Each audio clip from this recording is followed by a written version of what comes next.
Assalamualaikum warahmatullahi wabarakatuh. Halo teman-teman semua, kali ini kami akan mencoba membuat video pembelajaran mengenai mata kuliah akuntansi keuangan lanjutan 2 dengan dosen pengampu Ibu Dr. Rining Dawati SE AKMSI, CACBP Sierra.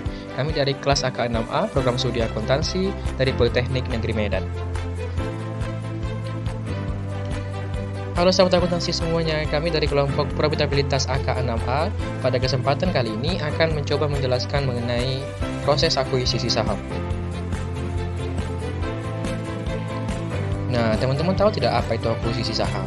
Akuisisi saham menurut PSAK adalah suatu penggabungan usaha di mana salah satu perusahaan atau pengakuisisi memperoleh kendali atas aktifan itu dan operasi perusahaan yang diakuisisi.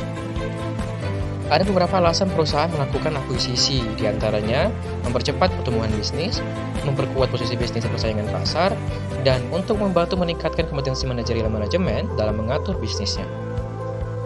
Nah, salah satu contoh akuisisi saham di Indonesia adalah saat grup Gojek mengakuisisi saham PT Bank Jago Tbk pada tanggal 18 Desember 2020 senilai 2,25 triliun rupiah dengan harga pelaksanaan Rp1.150 di bawah harga pasar. Pembahasan yang selanjutnya yaitu pencatatan harga perolehan akuisisi. Nilai investasi pada tanggal akuisisi dicatat sebesar harga perolehan. Biaya-biaya langsung yang terkait dengan pihak-pihak yang terlibat dalam akuisisi yaitu konsultan hukum, notaris, akuntan publik, dan perusahaan penilai. Untuk alokasi selisih investasi, metode akuisisi mensyaratkan dilakukannya penilaian atas nilai wajar entitas yang diakuisisi oleh perusahaan penilai. Oleh karena itu, akan muncul selisih antara harga perolehan akuisisi dengan nilai wajar ekuitas yang diakuisisi. Selisih ini disebut sebagai goodwill. Apabila harga perolehan lebih besar dari nilai wajar, maka selisih itu disebut sebagai goodwill yang diamortisasi menjadi beban bunga maksimum 20 tahun. Apabila harga perolehan lebih kecil dari nilai wajar, maka nilai wajar aset non-moneter yang diakuisisi harus diturunkan secara proporsional sampai seluruh selisih tersebut dieliminasi. Apabila setelah nilai wajar tersebut diturunkan ternyata masih terdapat selisih, maka selisih itu diakui sebagai goodwill negatif dan diperlakukan sebagai pendapatan yang ditangguhkan yang akan diamortisasi sepanjang umur goodwill.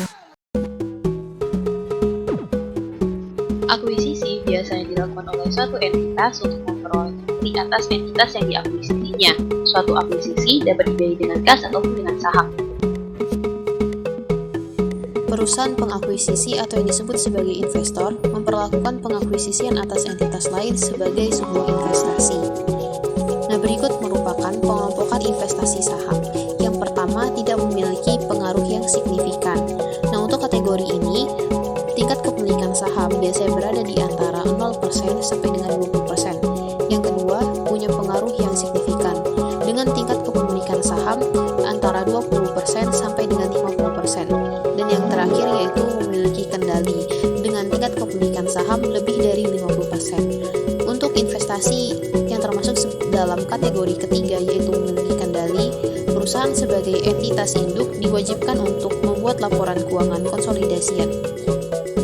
Hal yang perlu diingat bahwa presentasi kepemilikan saham bukanlah patokan utama dalam menentukan kuatnya pengendalian. Bisa saja terdapat di suatu kondisi tertentu di mana perusahaan yang hanya memiliki kepemilikan saham dengan presentasi sebesar 20% tetapi memiliki pengaruh yang signifikan atau dapat mengendalikan perusahaan yang diakuisisinya, ataupun juga sebaliknya. Jadi, presentasi kepemilikan saham tidak dapat dijadikan sebagai dasar yang paling utama dalam menentukan kuat tidaknya pengendalian suatu perusahaan atas entitas lain. Berikut merupakan metode pencatatan yang digunakan oleh entitas pengakuisisi atau investor setelah selesainya proses pengakuisisian. Pada video kali ini, kita akan membahas mengenai metode cost. Nah, berikut merupakan pengertian dari metode cost. Berikut merupakan pembukuan yang dilakukan oleh entitas pengakuisisi atau investor setelah selesainya proses pengakuisisian.